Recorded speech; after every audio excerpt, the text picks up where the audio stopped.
Hey, welcome to the podcast. I am your host, Jordan Ramirez.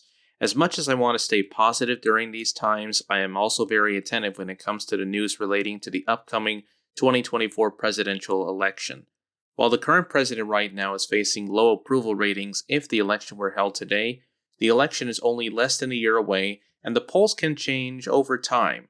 The one thing that I keep thinking about when it comes to next year's election is Project 2025.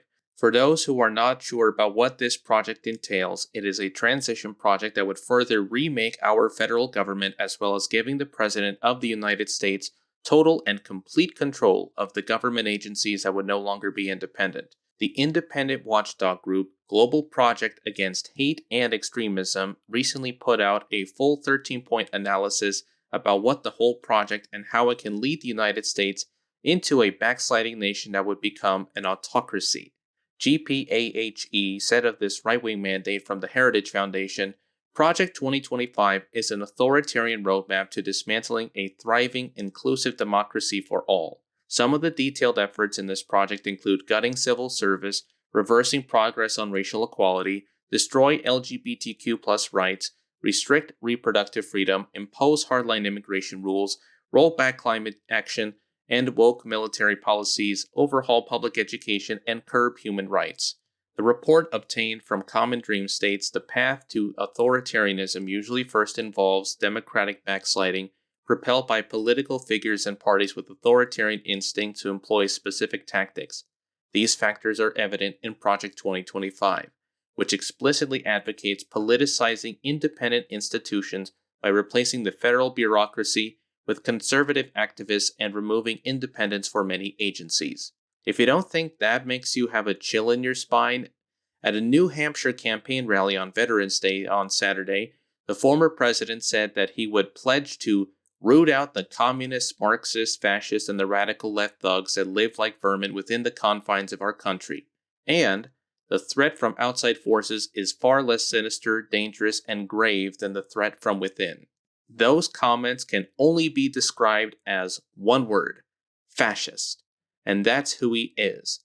The co-founder of GPAHE, Heidi Beirich, made an argument for Salon magazine saying, the public needs to know about policy plans, such as the program being designed for the next conservative president by the Heritage Foundation called Project 2025.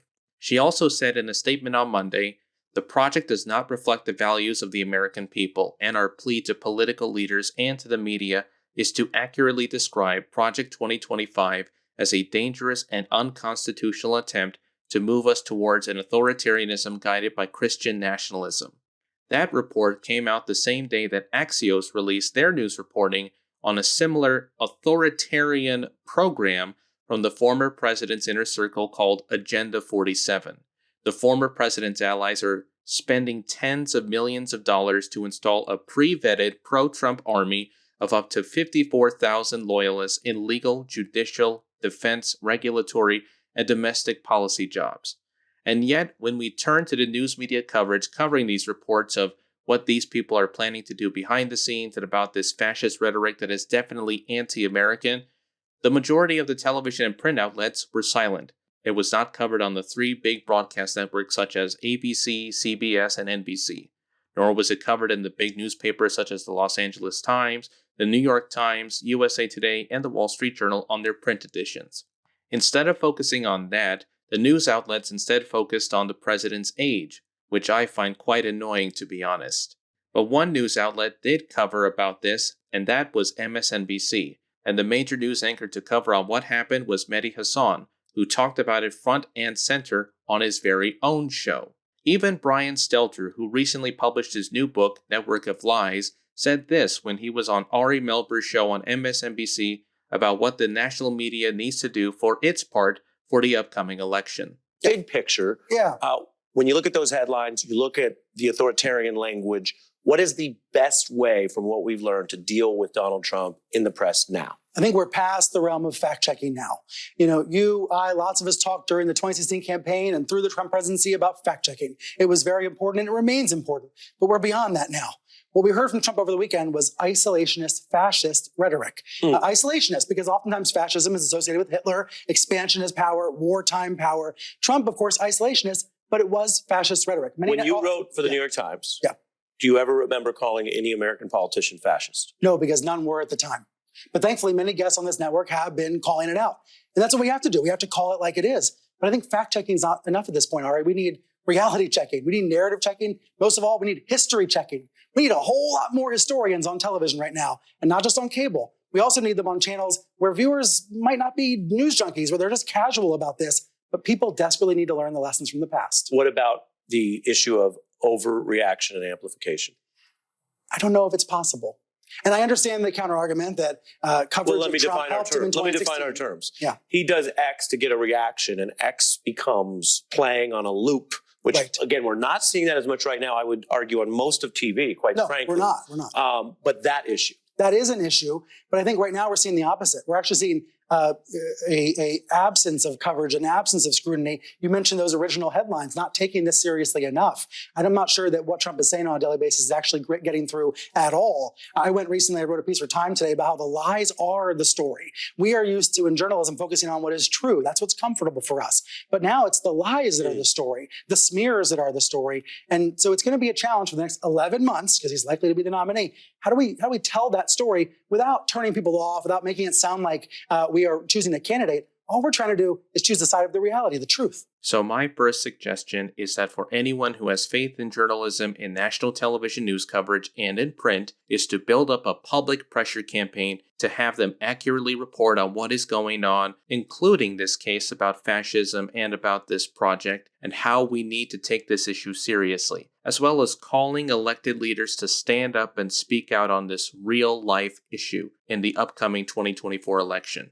Another way is to support local independent news outlets that support investigative journalism covering important stories that are largely underseen in today's media environment. But my suggestion is to be careful of where you get your sources from, because some of those places could be misinformation or dark websites that are extremely dangerous to confront. So make sure to check up the information to tell if this site is legitimate or not. So without further ado, today's film review is The Skin I Live In, followed by my segment, Allow Me to Explain.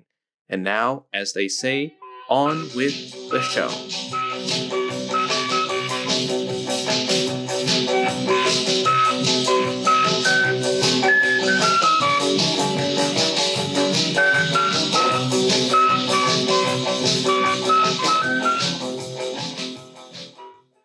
This is Jordan Ramirez, and you are listening to Film Talk with Jordan Ramirez. And now, here is my latest film review. My film review for this episode is The Skin I Live In, released in 2011, directed by Pedro Almodóvar, starring Antonio Banderas, Elena Anaya, Marisa Paredes, and Jan Cornet. The synopsis is about a plastic surgeon named Robert Ledgard, played by Antonio Banderas, who is perfecting a synthetic material substance for artificial skin that can prevent malaria from mosquito bites and other side effects. His test subject is a woman whom he is obsessed with, named Vera Cruz, played by Elena Anaya. As the story progresses, we start to learn about both Robert and Vera's background, who hold the key to the secret of his obsession. What do I think of this film? I enjoyed the film from beginning to end. It is a wonderful, transgressive, and brilliantly written film with well-rounded characters and depth. The story feels rough when you watch it for the first time, but it is so good that I could not even take my eyes off of the brilliant writing, the attention to detail when it came to references of other film genres that are blended perfectly well, such as film noir or science fiction. What I take from its film are its plot twists and turns that made my jaw drop. It is part mad science story, part melodrama, part revenge story combined all into one picture that makes you feel discomfort, but it works just in a film like this. Performance-wise, the leads in the film, Antonio Banderas and Elena Anaya, are superb to look and analyze. Banderas' character is fraught with tragedy from his wife to his own daughter. He is menacing in the most appropriate shots on this film, from the wide shots to the close-up that makes him intense on the screen. His character is a genius when it comes to synthetic skin that is revolutionary in the field of science, but he is also a dangerous genius who can take things a little bit too far. His character is also a voyeur, with the cameras installed in Vera's room just to observe her and look at her body as female objectification. Anaya as Vera plays the character with great intensity and a wide range of emotions. Her character used to be someone who had power and that was taken away from her. She is the creation of a plastic surgeon who wants her to be seen as the spitting image of his dead wife. She is fierce, volatile, and independent in her own ways. It is a performance that I thought was made just for her. Marisa Paredes as Marilia, the maid who reveals some of the secrets in this film, is also magnificent in her performance. While her role in the film feels not as important, she does end up providing a lot of the best scene-stealing moments, including one sequence in which her son in the film, Zeka, comes back and is looking for Robert to operate on his face after he robbed a jewelry store. And Zeka ends up seeing Vera, who looks just like Robert's wife, Gal, on the television monitor. It is one of the best scene-stealing moments in the film, as well as her character showing distrust in Vera up to the point of asking Robert to kill her, since something bad might happen to him or her. When it comes to the differences between the film and its source material, Mygale or Tarantula, there are only a few that I will mention. The setting in the novel was originally in France. In the film, it is relocated to Spain. The names in the film are also changed. Richard Lafargue to Robert Ledgard, and Eve to Vera.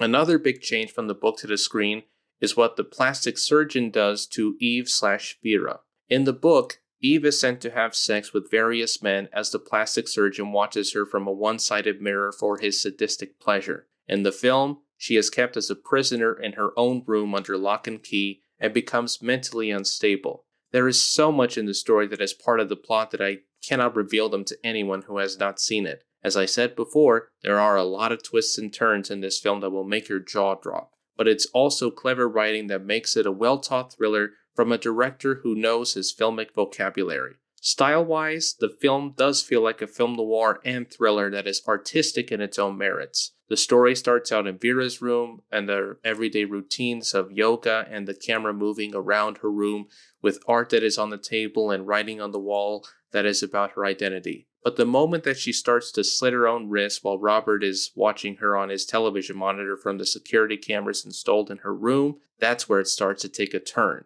It is that moment that would invite the viewers in their curiosity of why this woman plays an important role in Robert's life. She is this movie's MacGuffin. It has the feeling of Hitchcock and the thrills along with Lang, with the Circean melodrama that doesn't feel too over-amplified. The film was based on the novel Mygale or Tarantula by Theirry Jonquet, published in 1984. Almodóvar first read the novel back in 2001. What attracted him to the project was the magnitude of Dr. Ledgard's vendetta. Almodóvar worked in different genres throughout his career that were considered popular back then. He saw the thriller as a genre that can blend with other genres. His look for the film was influenced by the thrillers of Fritz Lang from the 1940s. Originally, Almodóvar wanted to make the film silent and in black and white. However, it did not fit with the script that was written. So, after numerous drafts with his brother Agustín Almodóvar, they settled on using Georges Franju's Eyes Without a Face as their influence for the story. Almodóvar wanted to shift the attention from the gore and objectification of the body to understanding the process of transgenesis performed and discussed by the main protagonist. Originally, the leading cast members of the film was supposed to be Antonio Banderas and Penelope Cruz when the project was announced in 2002 by the director. However, Penelope Cruz was out of the cast and replaced by Elena Anaya. This project was the first collaboration for both Antonio Banderas and Pedro Almodóvar for more than 20 years. The film's collaborators behind the scenes include José Luis Alcain for cinematography, José Salcedo as editor, and Alberto Iglesias as composer. The film's production was given a budget of 10 million euros and produced by the production company El Deseo. The film's production schedule lasted for 11 weeks. The filming locations were Galicia, Santiago de Compostela, Paso de Oca, Madrid, and a country house outside of Toledo. The film premiered at the 2011 Cannes Film Festival on May 19, 2011. The film was released worldwide in the fall of that year. It was a reversal of the production company's strategy for how Almodóvar's films were released. It used to be that his films would be released in Spanish theaters in the spring and internationally during the fall of that year. The film was released in England on August 26, 2011 through the distributor 20th Century Fox. The film premiered on September 2, 2011 in Spain. It premiered in the United States at the 49th New York Film Festival on October 12, 2011. The film was released in the United States on October 14, 2011 in a limited run through Sony Pictures Classics.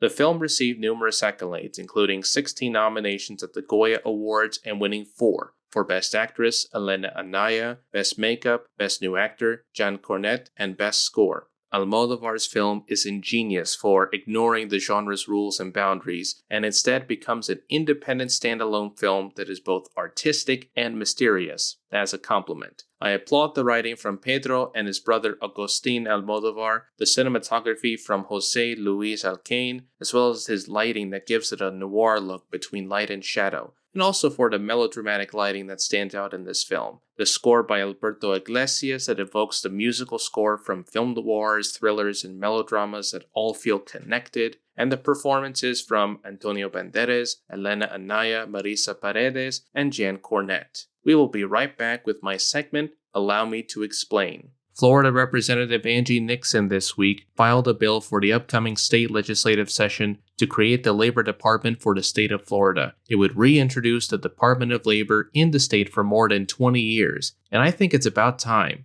It's time for Allow Me to Explain. This legislative bill would empower investigative complaints of wage theft that has largely gone unnoticed and has fallen on deaf ears within the state government in Florida. And the fact that since there is a lack of a state labor department in Florida leaves workers with few and imperfect options for recovering unpaid wages what they are lawfully owned. So how did we get here? The State Department of Labor and Economic Security was originally founded in 1978, and its functions were gradually weakened in the mid-1990s decade. It originally included 6 programs, a supports division, and numerous independent entities under its administrative umbrella. By the early 2000s decade, the department was dissolved under the direction of then-Governor Jeb Bush. His explicit goal of the move was to identify workforce programs, divisions, and duties that could be eliminated, consolidated, or privatized. Currently, the responsibilities of the state agency has now been under the guise of other public or not-for-profit agencies. The duty of ensuring wage theft, the non-payment or underpayment of earned wages didn't go unchecked, fell through the cracks. But in 2004, Florida voters passed a constitutional amendment raising the minimum wage, and that the state attorney general was given the power to enforce the minimum wage in the state,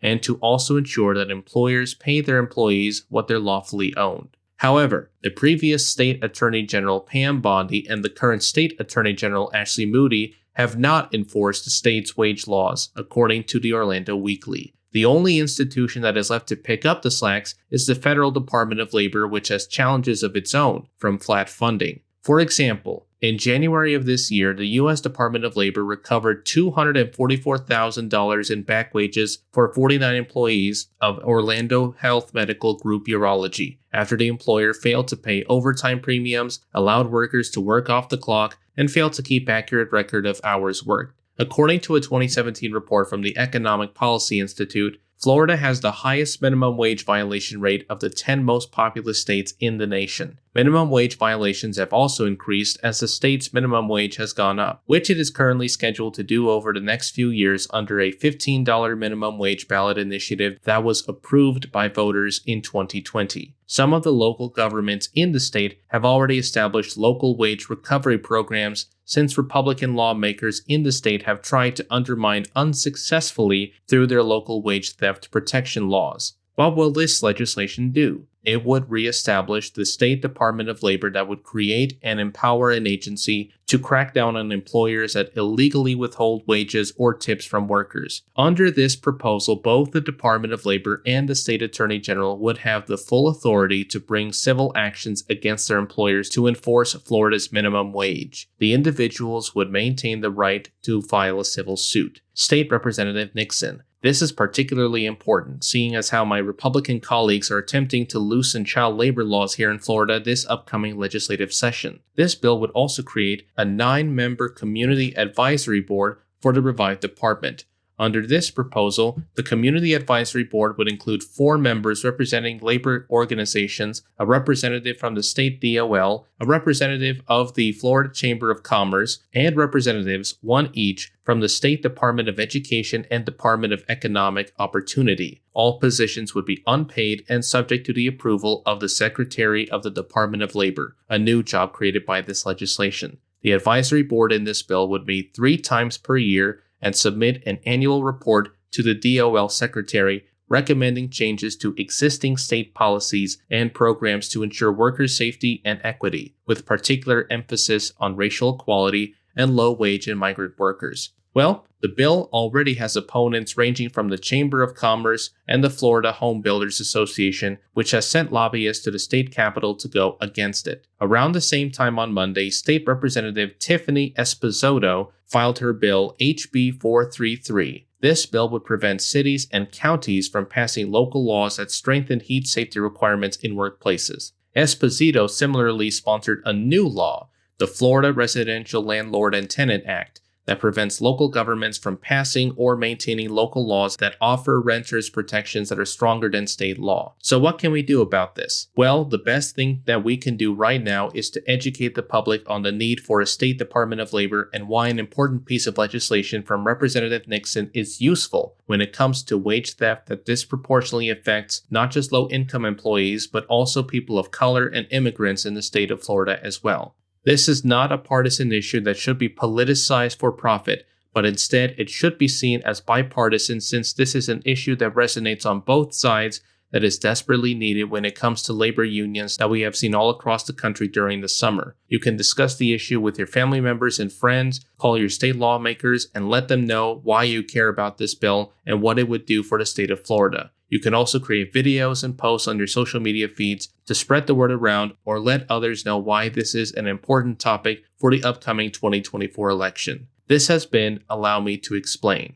On the next episode of Film Talk with Jordan Ramirez, it's the Jordan Ramirez minisode, Jordan Ramirez Recommends The Green Knight from 2021, directed by David Lowery and starring Dev Patel, airing this Monday at 12 p.m. on Anchor, Spotify, Google Podcasts, and Radio Public.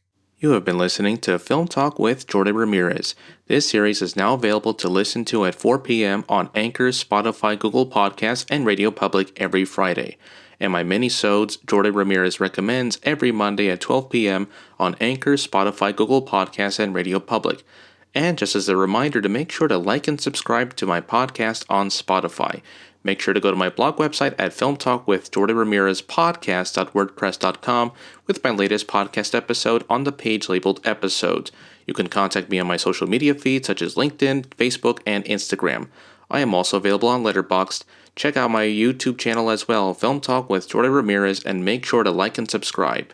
If there is a film that you recommend that I would put for my next review, make sure to submit it to my social media accounts, and if you're lucky, make sure that you also recommend your favorite film and also put out your audition video on Instagram or on YouTube to make sure that you appear as a guest star on my next episode on a video podcast. Special video podcast anyway, a special video podcast episode of Film Talk with Jordan Ramirez. And until then, I'll see you at the movies.